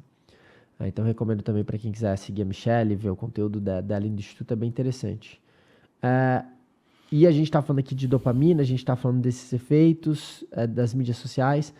Ao mesmo tempo, é uma ferramenta, e que é uma ferramenta que você trabalha muito com ela. Por exemplo, né? Você trabalha muito com criadores de conteúdo. como que a gente encontra esse equilíbrio dessa dualidade de precisar desacelerar e de se afastar até, inclusive, um pouco dessa parte da tecnologia que você falou, né? De acordar e não ir direto para o celular. E como que você consegue trabalhar com os criadores de conteúdo? Se você puder até falar um pouco do que você faz, do trabalho que você faz com criadores de conteúdo e como criadora de conteúdo. Como que você meio que tanto ensina e dentro da sua própria realidade, como que você trabalha com esse equilíbrio e também entendendo esse lado dessa dualidade com as mídias sociais de, beleza, a gente precisa produzir conteúdo importante, mas eu também não quero que as pessoas só consumam isso e que as pessoas tenham outras experiências, assim, como lidar com isso, principalmente quando a gente olha para o público jovem? Bom, acho que tem várias... No trabalho com os criadores de conteúdo, eu aprendi 3 coisas. A primeira é, se você está cronicamente online, muitas vezes você nunca está tipo, presente com você e com o outro. Uhum. E aí a gente tem uma escolha de fazer. Eu já fui uma pessoa muito cronicamente online, de ser uma pessoa que tinha mais de 6 horas por dia de consumo de Instagram. Esse era o relatório do Instagram para mim. Hoje eu consigo equilibrar e num total tá ali em 1h30, ainda assim é muito tempo, 1h30, 2 horas ao longo do dia, mas ainda assim, tipo, cara, 2 horas da minha vida scrollando, Sim. tipo, é muito tempo. E aí, meu segundo aprendizado é, quando eu tô online, o que é que eu tô buscando? Né, eu tô só... É óbvio, a gente fez a conversa ali sobre a dopamina e tal, mas o que é que eu não estou olhando quando eu estou online? Quais são as coisas que eu estou deixando de ver em mim ou no meu entorno quando eu estou online? Eu fico me perguntando isso bastante. Uhum. E a terceira coisa que eu estou sempre me perguntando é o que eu quero... Que versão da minha história que eu estou querendo contar para as pessoas, né? Porque... No fim do dia, a nossa vida das redes sociais ela é uma vida editada. Né? Até uma amiga me mandou um texto hoje, ela falou assim, todo mundo acha que relacionamento é viagem em bons restaurantes, e não sei o quê, porque é o que a gente posta no Instagram, o que a gente faz vídeo no TikTok, não sei o quê. Mas, tipo, cara, tô casada há 15 anos e, porra, meu relacionamento tem sido construído no pega pra capar do dia a dia, Na sabe? labuta. Tipo, na labuta. Um filho, 3 cachorros. E é trabalho, é conversa, tipo, disposição de sentar junto e tocar onde dói e tal. E essas são coisas que a gente não quer fazer muito. Então, eu percebo que tipo, eu vou para as redes sociais num lugar de fuga. Essa é a Camila pessoal. Trabalhando com criadores de conteúdo, eu enxergo outras necessidades. Muitas dessas pessoas são pessoas que passaram uma vida... O Brasil hoje tem mais ou menos 14 milhões de criadores de conteúdo. Menos de 5% dessa galera faz algum dinheiro com a internet. E aí um número muito, muito menor faz muito dinheiro. Só que esse grupo muito, muito menor que faz muito dinheiro faz parecer que toda a internet é uma fonte inesgotável de te fazer rico. Então, todo mundo está querendo fama, reconhecimento e dinheiro. Dinheiro não necessariamente compra fama e reconhecimento. Mas, às vezes, fama e reconhecimento pode trazer dinheiro. Quando uma pessoa está querendo fama e reconhecimento, por trás ela está querendo ser amada. Esse é o maior dilema dos criadores de conteúdo hoje. Muita gente que, por exemplo, quando o conteúdo flopa, a pessoa entra em conflito, é porque, tipo assim, não, todo o amor que eu recebo está baseado nessa comunidade que interage comigo aqui. O meu trabalho hoje, né, tanto da Creators Academy, que hoje se torna o Cria Raiz, assim, é um lugar de falar para esses criadores de conteúdo, é que você faz conteúdo, você não é só o conteúdo. E o mercado da economia da atenção vendeu para a gente que que a nossa vida é o conteúdo. Né? Tipo, muitas vezes, outro dia até uma estrategista virou para mim e falou assim, Camila, mas você é o produto. E aí eu tô falando, cara, eu não quero que só eu seja o produto. Como é que eu equilibro as coisas? O que é que eu preciso oferecer a mais? E aí, muitas vezes, a gente está só nadando na mensagem do algoritmo, assim. Então, nosso trabalho com os criadores de conteúdo é oferecer para eles oportunidade de viver coisas que eles não viveriam só para promover. Nossa, é muito forte, né? Tem muita gente que só vive aquilo porque já tá pensando no conteúdo que vai gerar. Exato. E aí o que a gente faz é muito louco, porque no fim do dia a gente quer que eles gerem conteúdo, tá? Não, Claro. Não é não sou poliana nesse sentido. Inclusive, a participação deles nas nossas atividades está atrelada ao conteúdo que eles vão produzir. Mas o nosso convite é que eles fiquem sem celular a maior parte do tempo.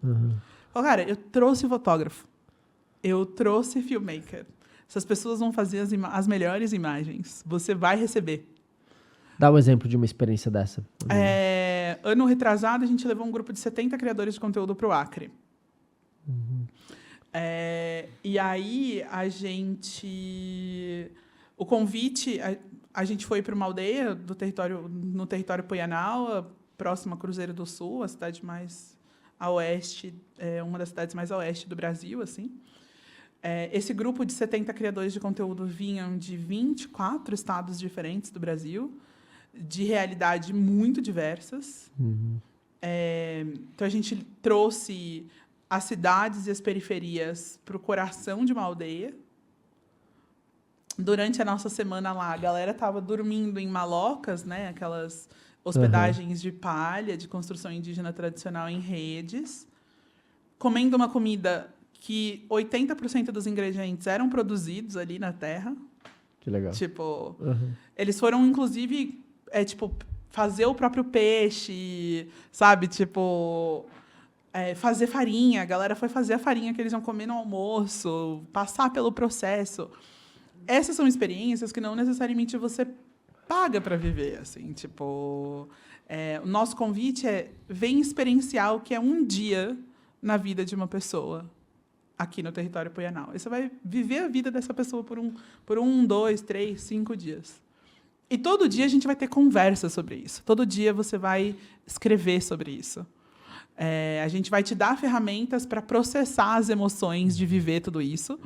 Num grupo de pessoas, uma das coisas mais importantes para a gente é que, normalmente, criadores de conteúdo e a galera que fica famosa, assim, tem um senso de que eles são a última bolacha do pacote. Né? A pessoa mais importante, Sim. o copo de água no deserto, esse é o rolê. E lá ninguém nem sabe quem é. Não. Que delícia. E todo mundo lá cria conteúdo, então todo mundo lá é importante. Tipo, e se todo mundo é igual, não tem diferença no tratamento para ninguém. Sim. Talvez ajude a cair um pouco as máscaras, né? As armaduras. A quantidade de conflito que a gente tem que gerenciar, eu tive que ter uma equipe de gestão de conflito. Sim, eu imagino. E a minha psicóloga não parava de trabalhar, ela era a que mais trabalhava. A gente leva uma psicóloga junto com a gente.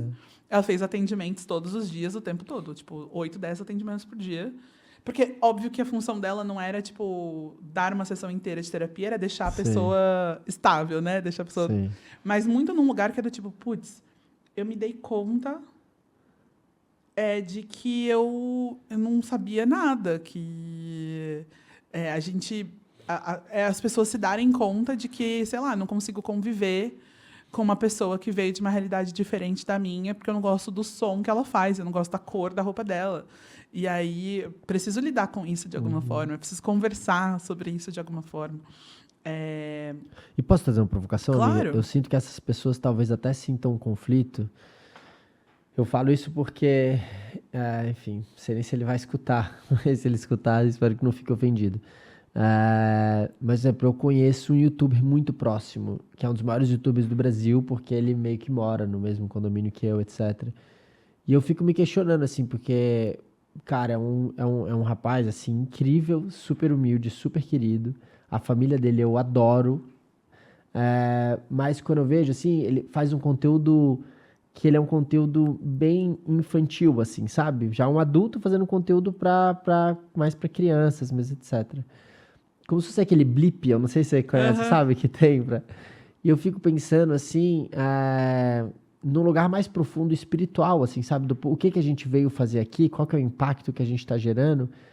Eu fico na dúvida se alguns produtores de conteúdo, sabe? Às vezes que produzem um conteúdo que quando você olha numa larga escala, você pensa assim, cara, isso aqui na verdade não tá talvez impactando ninguém, assim, ajudando a vida de alguém a ser melhor.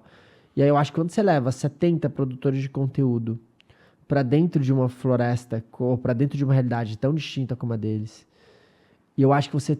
E talvez até por isso que talvez tenham tantos conflitos, né? Porque essas pessoas, na verdade, vão estar ali passando por uma crise, talvez, de identidade até. Total. Entendeu? De falar assim, meu Deus, sobre o que eu tô produzindo conteúdo? Foi uma coisa que eu tô até com o próprio Alok, né? O Alok diz isso, assim, que ele foi fazer uma viagem meio que turística também pra Amazônia e chegou lá e falou, não, mas peraí, qual que é o impacto do meu trabalho? Como que eu trago, né, até pro aspecto da música, da Amazônia pra minha música, enfim. Eu acho que isso é uma provocação que eu sinto muito forte, sabe, em produtores de conteúdo, que é como que você gera valor de verdade para as pessoas. A gente tem uns cases, assim, tipo... Uma das pessoas que viajou com a gente, ela sempre foi uma pessoa preocupada com a sociedade como um todo, especialmente com as mulheres, que é a Nath Arcuri. Ela viajou com a gente. Cara, aí... no ano seguinte, rolou as enchentes no Rio Grande do Sul. Eu acho que, em outro momento, ela não teria feito a mobilização que ela fez sem a consciência ambiental da experiência. Foi um lugar do tipo assim, na real, vamos levantar 500 mil reais e vamos ajudar mulheres a reconstruírem as suas casas. A gente tem pessoas... Eu falo para todo mundo, eu falo, gente, depois de viver uma experiência profunda, fica pelo menos 30 dias... sem tomar nenhuma decisão grande. Eu faço muito retiro, eu fico falando isso. Eu falo, gente, a gente não te volta de retiro, de imersão, a gente não pode tomar decisão right away, assim. Mas a gente tem pessoas que, tipo, pediram demissão dos empregos que tinham, tipo, jornalistas que mudaram, assim, a carreira. A gente tem pessoas que romperam contratos com algumas marcas, que falam, cara, eu não vou promover esse rolê aqui, porque, na verdade, você está mais destruindo a floresta do que ajudando a pôr de pé. E a gente teve pessoas que viraram para mim e falaram assim, Camila, eu sinto uma dor, mas eu preciso muito do dinheiro. Eu vou continuar fazendo. Mas, pelo menos, eu tenho consciência agora. E aí, eu falo para essas pessoas, eu falei, bom, aí você lida com essa consciência. Total. Né? Tipo, eu acho que nosso maior papel é fazer as pessoas pensarem sobre os desafios, assim. Hoje, no Brasil, para mim, uma das coisas que mais me chamou a atenção é o fato da profissão número 1 que as crianças querem ter no Brasil hoje é ser influencer, tipo, ser produtor de conteúdo. Isso é muito perigoso, né? Eu acho. Mas o que está por trás em querer ser uma pessoa influente, ser um produtor de conteúdo? Tá em eu quero atenção. O craving dessas crianças, né, o que elas estão desejando é serem vistas. Está faltando esse lugar de ser vista. Total. De outras inspirações. Ao mesmo tempo, por exemplo, outro dia eu caí num buraco de conteúdo. Agora passou bastante a febre, mas eu tinha caído num buraco de conteúdo que era de uma galerinha produzindo, sabe, slime? Foi uma febre, né? Suas filhas passaram por isso, provavelmente? Não, graças a Deus, elas são muito novas ainda. E a gente também isola elas bastante, mas elas têm 4 e 6, acho que não passaram. Não passaram. Mas eu caí numa série desses vídeos, assim. E aí eu fiquei impressionada com a quantidade de crianças que ganharam milhões de seguidores fazendo slime. E eu falei, como é que essa criança está lidando com isso, né? Por exemplo, agora, na Austrália, eles baniram redes sociais para menores de 16 anos, né? E um outro exemplo aqui no Brasil, os protestos no Roblox. Foi um caso... Eu ouvi falar disso. Não, tem que... Eu acho que é importante ver. Eu confesso que eu tô afastado, mas eu ouvi falar. Mas eu acho que é importante, até num estudo antropológico, assim, tipo, do momento. Quando uma criança escreve Felca, você acabou com a minha vida, devolve o chat do Roblox. O que fica para mim é do tipo assim...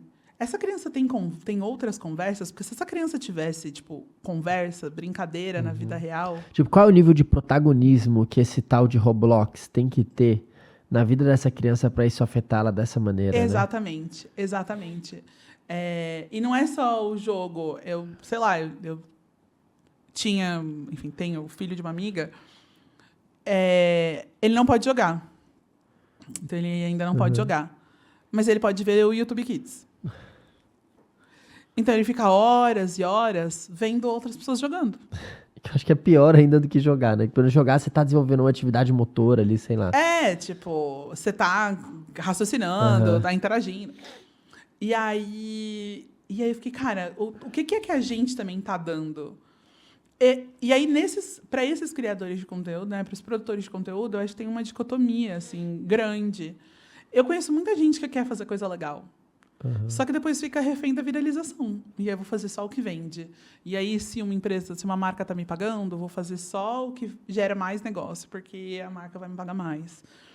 E aí você chega num lugar em que você tipo, é só refém do mercado, assim, né?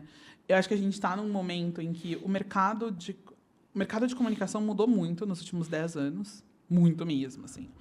Tipo, especialmente publicidade. Antes você tinha tipo, grandes contas, grandes agências que recebiam tipo, todas as contas das empresas para criar campanhas e tal. Total. E hoje em dia as empresas resolvem suas campanhas em colocando uma parte significativa do dinheiro em ads e a outra usa marketing de conteúdo com criadores, porque é mais barato do que contratar umas celebridades aí para tipo, estrelar a sua campanha e não adicionar identidade àquilo que você está falando. Total. Não à toa o marketing de afiliados é tão grande. E essas marcas, especialmente essas marketplaces, assim, onde a galera... gente, tipo, sei lá, hoje em dia, uma moda bem grande é a galera fazer conteúdo de reforma. E aí, o hack foi... Antes, a galera fazia conteúdo de reforma para ver se uma marca vinha e... Uma te dava tinta, outra te dava sofá, outra não sei o quê. E aí, isso caiu um pouco. As marcas não estão mais fazendo tanto isso. Mas o que a galera descobriu é que vai ser um do-it-yourself. Então, eu mesma vou fazer a minha casa com as minhas mãos.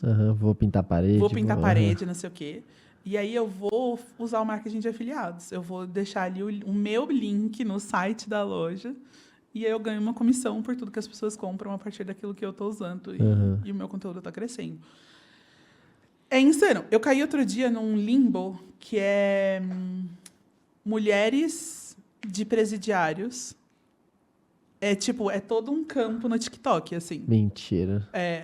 E aí tem uma mana... Eu não sei se eu faço bem ou mal em me isolar, porque, por exemplo, eu não tenho TikTok, eu só uso o Instagram, eu deleto ele durante a semana e eu só tenho ele sábado e domingo. Então acaba que eu tô muito por fora, mas eu acho que isso é bom, mas... Não, é ótimo. Ao mesmo tempo eu fico por fora de coisas sociais, esses estudos que você tá falando, sabe? É ótimo. Eu acho que tem um lugar que tem vários reports que você pode, pegar e ler o report sobre isso.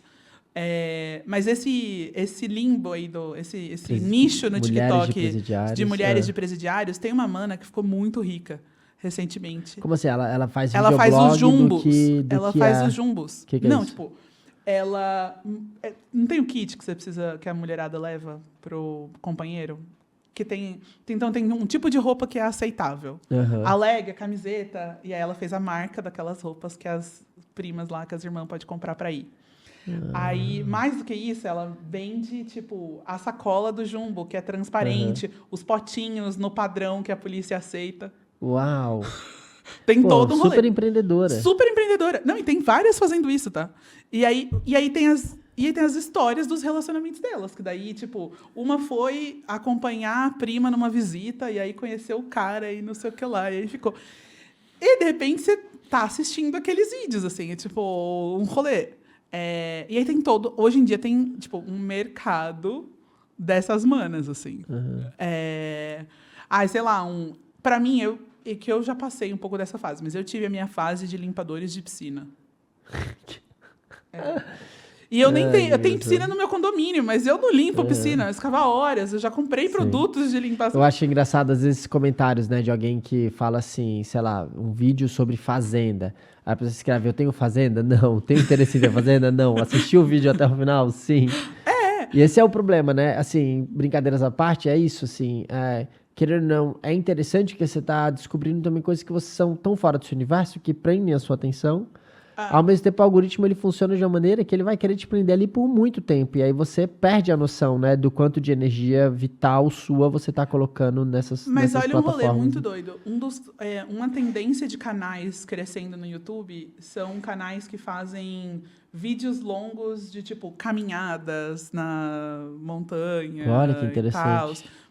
Horas e horas. As pessoas comentam que elas assistem, às vezes, 5, 10 minutos desses vídeos porque elas sentem paz. Pra se acalmar, talvez. Pra se né? acalmar. Porque normalmente é uma trilha sonora mais flat e tal, mas ainda tem algum movimento, a imagem é bonita. Então, ao mesmo tempo que você tem, tipo, um conteúdo rápido, tipo, radical, meio...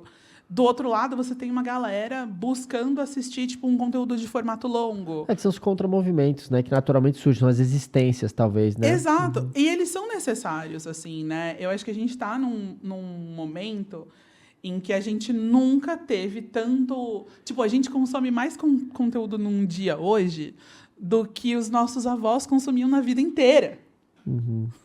Eu vi uma vez isso, que uma criança de 9 anos, ela consome hoje mais do que, sei lá, um faraó, por exemplo, teria consumido de informação em toda a sua vida. E só que aí é isso que é interessante a gente explorar, que não vai ser hoje, com certeza, mas entender que o cérebro do faraó e dessa criança são iguais, né? Então, qual que, eu digo, do ponto de vista biológico, então qual que é a capacidade que a gente tem de lidar com esse avanço exponencial da tecnologia no nosso nível biológico que permanece o mesmo, né? E aí eu até quero emendar com uma pergunta, amiga, pra gente já também começando a caminhar para o final, que eu também sei que hoje IA é um assunto que você tem explorado bastante, inclusive tem a Tainá, que eu acho que você pode falar um pouco. Eu queria que você conseguisse, de maneira sucinta, trazer um pouco desse trabalho que você está fazendo com tecnologia, com IA, e principalmente como que você vê isso chegando e afetando também quem está na ponta, né? Porque eu acho que isso também é uma das questões. O avanço tecnológico, ele também vai, muitas vezes, avançando e aumentando justamente esses gaps de desigualdade, né? Então, homens usam mais IAs do que as mulheres, por exemplo. Se eu já sou mais produtivo, entre aspas, né? Grande aspas aqui, por eu ter acesso a uma educação melhor, muitas vezes por ser um branco de classe média alta, cis, né? Se toda a minha pirâmide de privilégios já me dá ferramentas para eu ser mais produtivo, imagina agora se eu também tenho acesso às melhores IAs, comparado com talvez quem não tem acesso a isso, como isso também só vai aumentando esses gaps. Queria te ouvir um pouco sobre esse universo, assim. Boa. Um amigo meu, um pesquisador, David Dow, ele fala uma coisa que eu reflito bastante, fala: talento é igualmente distribuído, oportunidade não. E quando a gente olha para a tecnologia, eu fico pensando para qualquer tecnologia, né? Mais especificamente, quando a gente vai olhar para as tecnologias digitais, distribuir elas é o nosso maior desafio. E não adianta a gente só distribuir igualmente. Acesso não é a coisa... O acesso é só o primeiro passo da cadeia, né? A gente precisa de permanência, a gente precisa de fluência, de literacia. Várias dessas coisas precisam entrar no caminho. Para a gente, por exemplo, uma das coisas que a gente questionou mais foi, se essas tecnologias emergentes vão fazer parte da nossa vida, quem são as vozes que estão fora do desenvolvimento dessas tecnologias? Então, estava rolando uma competição internacional chamada X-Prize Rainforest. A missão da competição era desenvolver tecnologias de monitoramento da biodiversidade das florestas tropicais. E como é que a gente consegue fazer isso num curto espaço de tempo? Porque o que a gente não conhece, não consegue medir, a gente não consegue conservar. Esse era o desafio. A gente tinha que fazer isso usando 3 caminhos tecnológicos. Então, a gente tinha que usar genética, a gente tinha que usar inteligência artificial e a gente tinha que usar robótica. a parte mais legal da competição é que o challenge era: você precisa monitorar e fazer um relatório de biodiversidade de 100 hectares sem entrar na floresta. Ai, meu Deus. Como é que a gente vai fazer isso? Aí entra a robótica, que é preciso criar aí os dispositivos mais legais para fazer isso. Então, eram robôs de terra, eram drones UAVs, imagino, tipo... tá, mas eu tenho um drone UAV, esse drone... Mas eu preciso coletar amostra genética, esse drone precisa conseguir pegar meus samples. Então, tenho que criar um dispositivo no drone, tenho que criar os rafts para eu usar o drone para colocar em cima da árvore para conseguir coletar a amostra de DNA dos insetos, dos animais, e nanana. Então, um time multidisciplinar muito grande. Só que o volume de dados era muito grande. Então, o que a gente precisa de inteligência artificial para processar? Porque a gente só tinha 48 horas para fazer o relatório de biodiversidade. Uau! Então, a gente tinha que fazer em 72 horas o trabalho que um time de 30 biólogos, mais alguns cientistas da computação, levam 4 meses para fazer. E provar que isso era possível. E mapear o maior volume de espécies possível. No aspecto de ideação, claro, né? Não, a gente realmente fez um relatório de biodiversidade. Sim, eu digo assim, não, obviamente, já fazia pesquisa ou produziu o drone, etc. Ah, não, a gente produziu. Ah, não nas 72 horas, eles já estavam prontos. Ah, tá. A gente, ao longo, a competição durou 5 anos, vale dizer. Nossa, isso que eu tava... Bom, agora esclareceu para mim. A competição durou 5 anos. Então, no primeiro ano da competição foram 300 propostas. Daí eles escolheram, aí foram fazendo cortes e tal. Aí, na semifinal, a galera tinha as primeiras versões dos dispositivos. E a gente teve, da semifinal para a final, 1 ano para desenvolver os dispositivos finais que iriam ser usados. E aí foi quando a nossa organização fazia parte da equipe da Universidade de Zurich, da ETH. O time dele chamava ETH Biodefix. E aí a nossa abordagem era, bom, a gente tem uma abordagem de genética, a gente tem uma abordagem de processamento de dados usando IA, a gente tem um time de robótica incrível, mas está faltando um aspecto. Não adianta eu ter tecnologia de ponta para monitorar a biodiversidade se quem vive lá não é parte do processo. E aí a gente entrou num lugar de falar, então, beleza, então a gente vai prototipar como é que a gente traz as comunidades, não só para fazerem a adoção da tecnologia, mas para alimentarem o feedback loop da tecnologia. Então, a gente pegou os nossos dispositivos, todos os dispositivos que a gente criou, levou para 3 comunidades, uma comunidade ribeirinha, 2 comunidades ribeirinhas e uma comunidade indígena. No Brasil? No Brasil, na Amazônia mesmo, assim. E aí eu comecei a dar workshops, a gente fez uma série de 12 workshops para a galera, para mostrar a tecnologia, para explicar, falar bastante sobre inteligência artificial, o que é. A gente percebeu que a galera já usava algumas coisas. E aí o risco que corre da maneira como está sendo uso é porque a galera está usando a versão free. Então, você tem, nenhuma segurança sobre as suas informações, basicamente, né? Ali você está trocando acesso à ferramenta pelos seus dados. Então, é meio isso. E aí a gente, trazendo os dispositivos e o rolê para a galera ver, a gente sentou e falou, bom, agora é hora de vocês darem feedback. E aí, quando eles deram um feedback, cara, a galera deu alguns feedbacks que a gente mudou substancialmente os dispositivos. A armadilha que ia ficar na copa da árvore para colher, amostra de inseto e tal, tinha uns fios, assim. Aí veio uma pessoa da comunidade, pegou, um bambuzinho que era vazado, falou, olha, acho que você precisa de um tubo assim para... fixar os seus fios ao invés de colocar fita, porque tem um macaco que fica nessa região que ele é muito curioso. Se ele vê esse fio, ele vai desmontar. Uau. O engenheiro não tinha... Super. Porque era um engenheiro dinamarquês ainda, assim, sabe? Tava cagando. Aí fez a mudança. Cara, a gente triplicou o volume de insetos que a gente conseguiu capturar depois de fazer o ajuste no Raft, conforme o feedback da comunidade. Aí a gente falou, bom, e agora a comunidade também pode ser parte da coleta de dados. Mas mais do que isso, a gente percebeu que existia uma curiosidade na comunidade de mais do que coletar o dado, entender e analisar.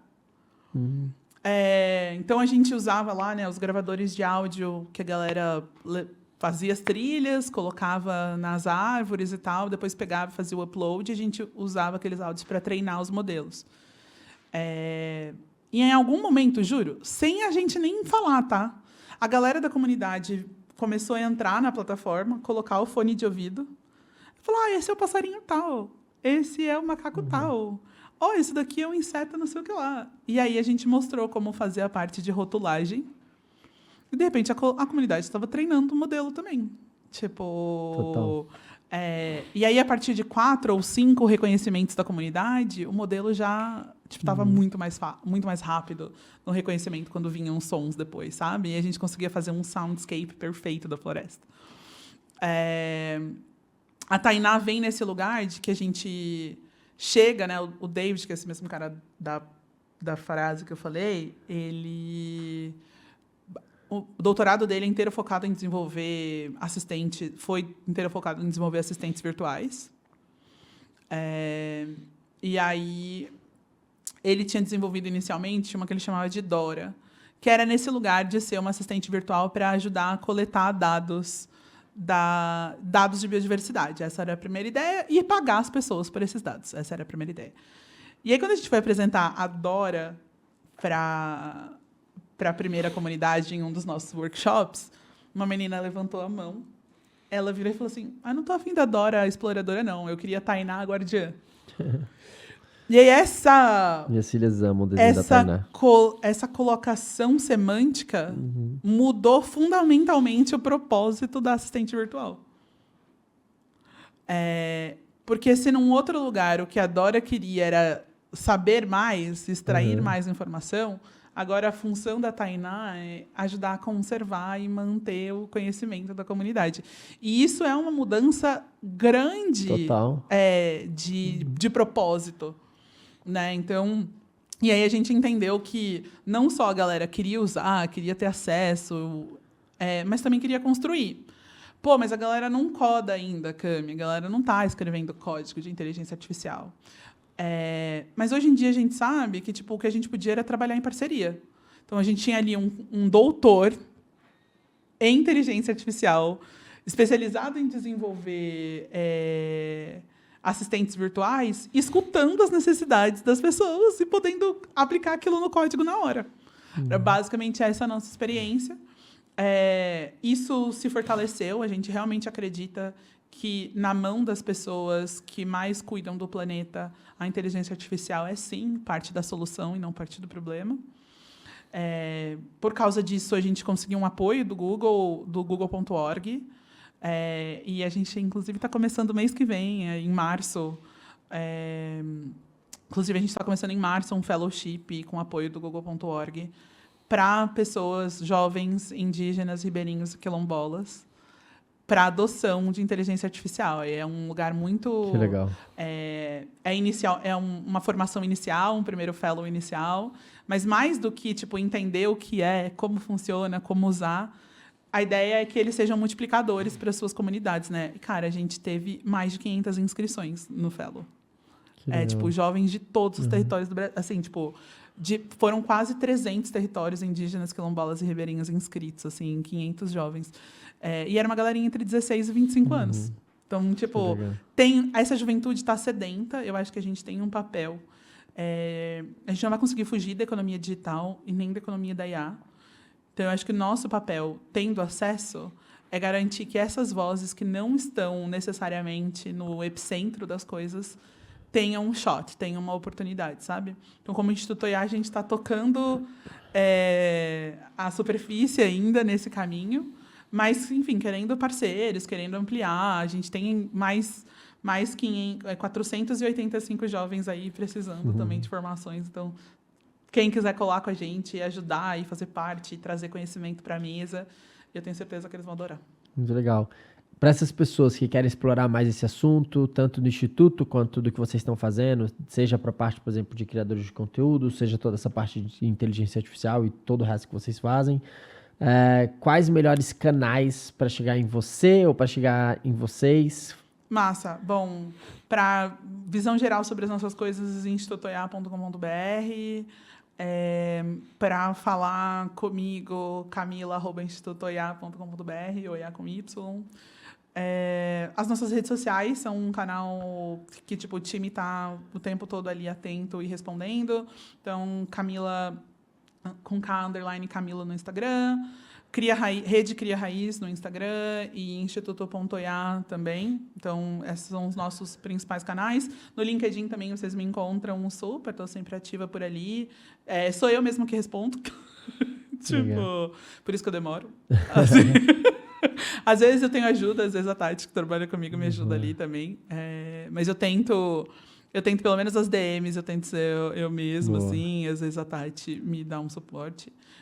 Mas são os nossos principais canais, assim, mandem mensagem mesmo, acho que a gente está num lugar que a gente precisa dar as mãos, e eu espero que a gente não fique no lugar do susto só, sabe? Ontem, inclusive, para fechar, estava num evento que a gente estava falando sobre, né, o que a gente vai fazer para trazer a inteligência artificial para o campo do impacto. Porque as nossas organizações, elas estão meio avessas, tem ali uma resistência. Eu brinquei que tem uma galera que fala assim, eu sou contra a inteligência artificial por causa do impacto ambiental. Aí, secretamente, a pessoa usa ali, tipo, manda o exame dela pro ChatGPT, sabe?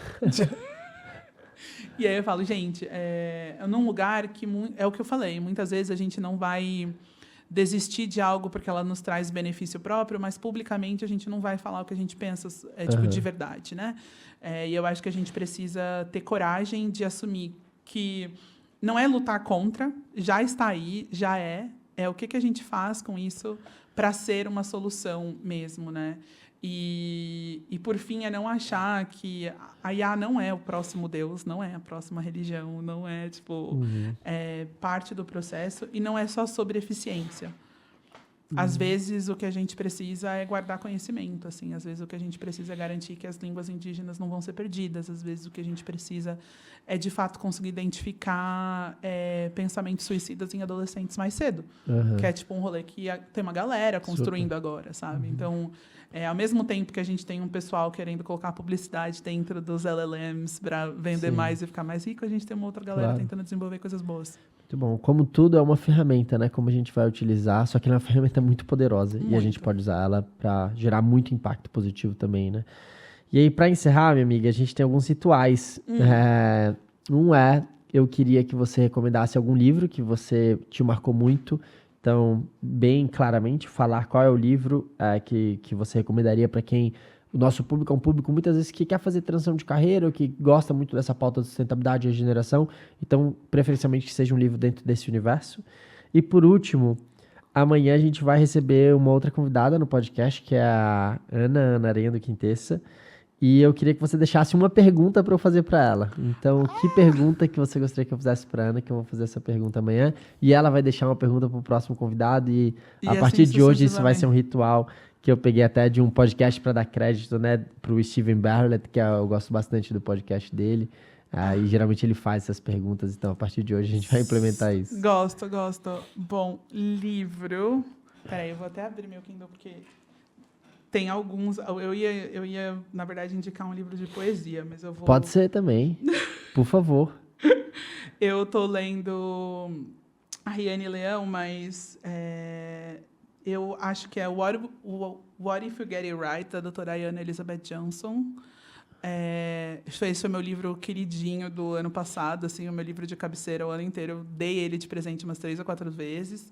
Era E se a gente fizer direito? É um livro de soluções, assim, tipo, a cada capítulo ela traz 10 problemas ambientais e 10 soluções que já estão sendo implementadas. Então, se você gosta que a galera gosta de solução, esse é um livro muito bom.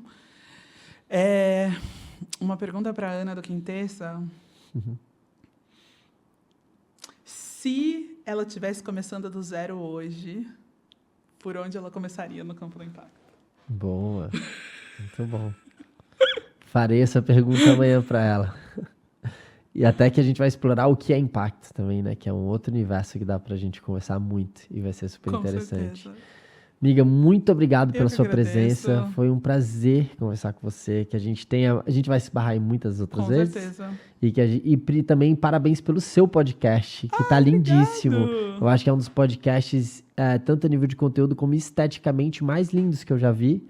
Então, obrigada. se você puder falar até qual que é o podcast, para quem quiser te acompanhar. E, de novo, muito obrigado pela presença hoje. Vi, super obrigado. Eu estou muito honrada, acho que essa conversa foi super gostosa. Para quem quiser acompanhar o podcast, chama Cria Raiz no YouTube, também no Spotify. E aí no Instagram vocês acham a gente como @Rede Cria Raiz. Muito bom. Obrigada, amigo. Deu certo. Deu. Obrigado, minha amiga. Dá um abraço.